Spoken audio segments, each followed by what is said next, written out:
সংক্ষিপ্ত করে বক্তব্য রাখছেন সিনিয়র সেক্রেটারি বাংলাদেশ মাদ্রাসা শিক্ষক পরিষদ অধ্যক্ষ মাওলানা মোহাম্মদ আলাউদ্দিন ভাই। অধ্যক্ষ মাওলানা মোহাম্মদ আলাউদ্দিন ভাই।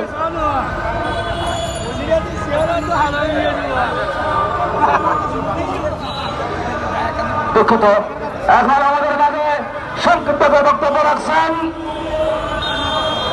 বাংলাদেশ মাদ্রাসা শিক্ষক পরিষদের সম্মানিত সভাপতি ডক্টর আব্দুল সবুর মাতব্বর। ডক্টর আব্দুল সবুর মাতব্বর। আসসালামু আলাইকুম ওয়া রাহমাতুল্লাহ। ইন্নাল হামদুলিল্লাহ ওয়াস সালাতু ওয়াস সালামু আলা রাসূলিল্লাহ। আজকের এই স্বতন্ত্র ইবতেদায়ী মাদ্রাসার বৈষম্য দূরীকরণ সংগ্রামের সভাপতি জনাব শামসুল আলম, উপস্থিত অন্যান্য নেতৃবৃন্দ, আজকে এখানে একত্রতা প্রকাশ করে এসেছে বাংলাদেশ জামাত ইসলামের পক্ষ থেকে নায়েবে আমির অধ্যাপক মুজিবুর রহমান এখানে এসেছেন।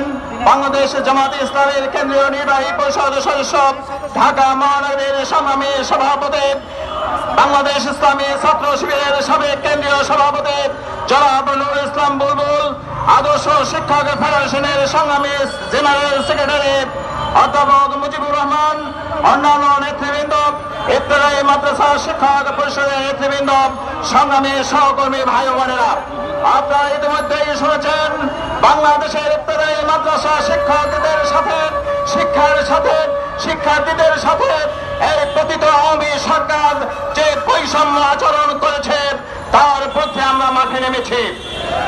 আমরা লক্ষ্য করেছি এই সরকারের প্রতিষ্ঠা হয়েছে বৈষম্যবাদী আন্দোলনের মধ্য দিয়ে। তাদের নৈতিক দায়িত্ব হচ্ছে এই দেশের বৈষম্য দূর করা। আজকে ইবতেদায়ী মাদ্রাসা এবং প্রাইমারি স্কুলের মধ্যে যে বৈষম্য রয়েছে সেই বৈষম্য তাদের দূর করতে হবে।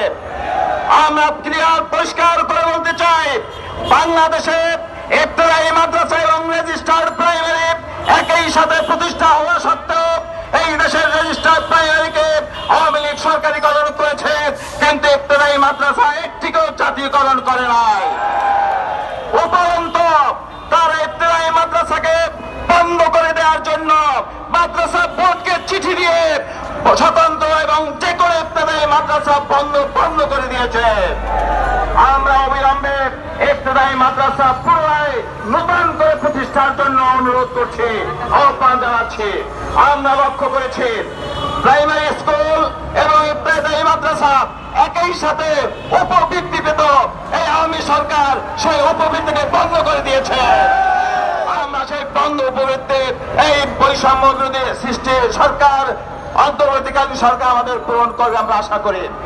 আমরা লক্ষ্য করেছি ওই দেশে সহযোগিতায় এই দেশের শিক্ষার্থীদের স্কুলমুখী করার জন্য, মাদ্রাসামুখী করার জন্য ফিডিং চালু করেছিল। সেই ফিডিং স্কুলের ছাত্ররা যেমন পেত, এই মাদ্রাসার ছাত্ররাও পেত। আজকে আওয়ামী সরকার সেই ফিডিং বন্ধ করে দিয়েছে। এই ইবতেদায়ী মাদ্রাসার শুধু ইবতেদায়ী মাদ্রাসায় বন্ধ করে দিয়েছে। আমরা তাও চালু করতে চাই।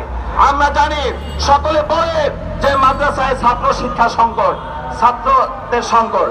কেন সংকট? আমরা গভীর উদ্বেগের সাথে জানাতে চাই, আপনারা প্রাইমারির মতো আমাদের সুযোগ সুবিধা দেননি, জাতীয়করণ করেননি, রেজিস্ট্রেশন দেননি, নতুন করে ইবতেদায়ী মাদ্রাসার সুযোগ দিচ্ছেন না প্রতিষ্ঠা করার জন্য। কিন্ডারগার্টেনকে বন্ধ করে দিয়েছেন, ইবতেদায়ী মাদ্রাসার সকল পর্যায়ে বন্ধ করে দিয়েছেন। ছাত্র কোথা থেকে আসবে? অতএব আলিয়া মাদ্রাসায় ছাত্র সংখ্যা বৃদ্ধির জন্য ইবতেদায়ী মাদ্রাসাকে সকল প্রকার সুযোগ দিতে হবে, যেমনি ভাবে